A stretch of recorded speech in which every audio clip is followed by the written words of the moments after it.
Come, sit down for a long while, not to learn something new, not to gather ideas or solutions, but simply to be here.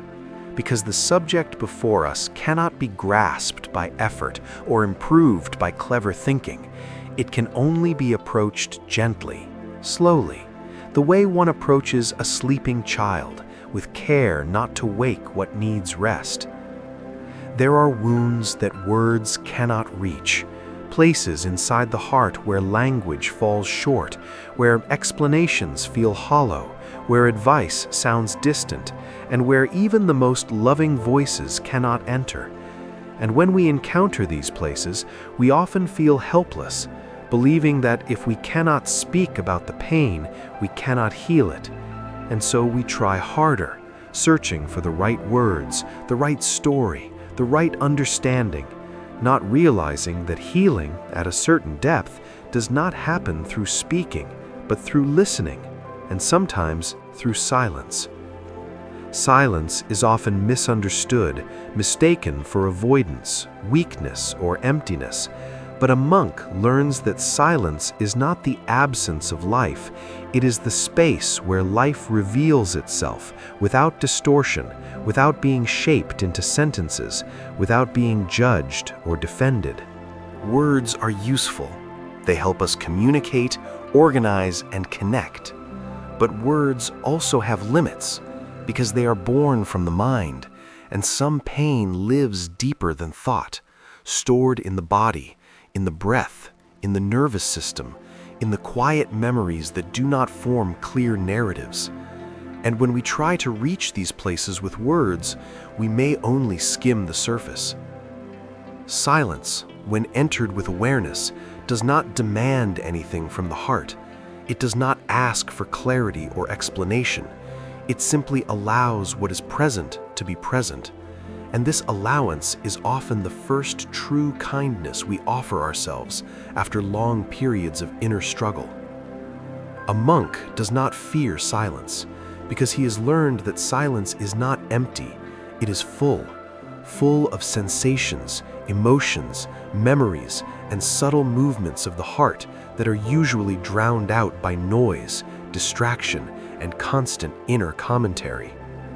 When you sit in silence, you may initially feel discomfort, restlessness, or unease, because silence removes the familiar coverings we use to avoid ourselves, and the heart, long accustomed to distraction, may feel exposed, unsure of what to do without its usual defenses. This discomfort is not a sign that silence is harmful. It is a sign that something inside you has been waiting to be felt. Silence heals, not by fixing, but by revealing. When words stop, the body speaks, the breath speaks, the tightness in the chest speaks, the heaviness behind the eyes speaks. And if you listen without rushing to interpret, without labeling these sensations as good or bad, they begin to soften because they are no longer alone. Pain deepens when it is isolated. Pain eases when it is met. A monk understands that silence is a form of meeting, a quiet companionship with one's own experience, saying without words, "I am here with you. I will not turn away." This presence is deeply healing because many wounds were created not only by what happened, but by being alone with what happened, by not being seen, not being held, not being allowed to feel fully. And silence, when held with awareness, becomes a gentle holding. There are times when words can reopen wounds, repeating stories that keep the nervous system alert, reinforcing identities built around pain. And while sharing can be healing in the right moment, there are also moments when repeating the story keeps the wound alive rather than allowing it to rest. Silence offers rest. Not the rest of forgetting, but the rest of not needing to explain yourself anymore.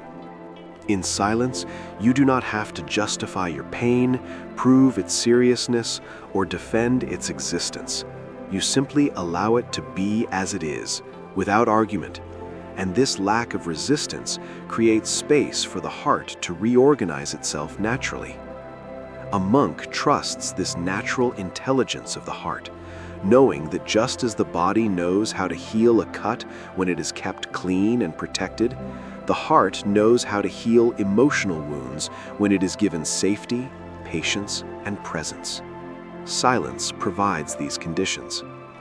As you stay in silence, you may notice waves, thoughts arising and passing, emotions coming forward and receding, memories appearing without invitation. And the practice is not to chase them or push them away, but to let them move through the open field of awareness. This openness is what words often interrupt, because words tend to fix meaning, while silence allows meaning to remain fluid, unfinished, alive. Some pain needs to remain unfinished for a while. Some questions do not need answers, only space. Silence teaches you how to be with uncertainty without panic, with sadness without collapse, with emptiness without fear. And these are profound skills, because much of suffering comes not from pain itself, but from our reaction to pain, our need to control it, escape it, or resolve it immediately. In silence, you practice non-interference, allowing life to move as it does, trusting that movement itself is healing. A monk would say that silence is not something you use, it is something you enter. And once entered, it begins to work on you gently, reshaping the way you relate to your inner world. You may notice that in silence, the sharp edges of emotion soften, not because they disappear, but because you are no longer pressing against them. And this softening is subtle, gradual, almost invisible, yet deeply transformative. Silence also teaches humility, because without words, there is no performance, no role to play, no image to maintain, and the heart can finally rest from trying to be something for someone. This rest is healing. Many people carry pain because they have been strong for too long, articulate for too long, understanding for too long, and silence allows strength to lay down its armor, articulation to dissolve, and understanding to pause.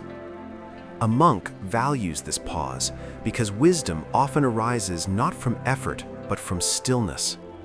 When words fall away, you may encounter grief that was never expressed, anger that was never allowed, tenderness that was never protected. And silence does not rush these emotions, it gives them time to breathe, to move at their own pace, to complete themselves naturally. Completion does not always mean resolution. Sometimes it simply means being felt fully. Silence heals what words cannot, because it reaches beyond the mind, beyond stories, beyond explanations, into the raw experience of being alive, wounded, and still here. In silence, you reconnect with the ground of being, the simple fact of existence beneath all conditions, and from this ground, healing flows quietly, without announcement. A monk sits in silence not to escape the world, but to meet it more honestly, to allow the heart to remember its own depth, its own capacity to hold joy and pain without fragmentation. Over time, silence changes you, not by adding anything, but by removing what is unnecessary, the constant commentary, the self-criticism, the urgency to define yourself through experience. What remains is simplicity, and simplicity is deeply healing.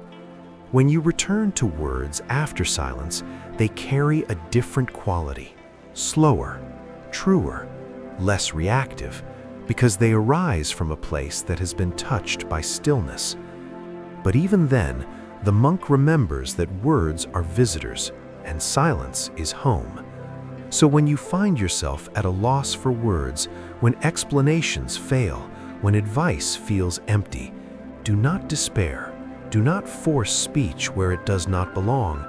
Instead, bow to silence, enter it gently, and trust that within this quiet, something ancient and wise is already at work, healing what words never could, not through effort, not through struggle, but through presence, patience, and the deep, wordless compassion of simply being.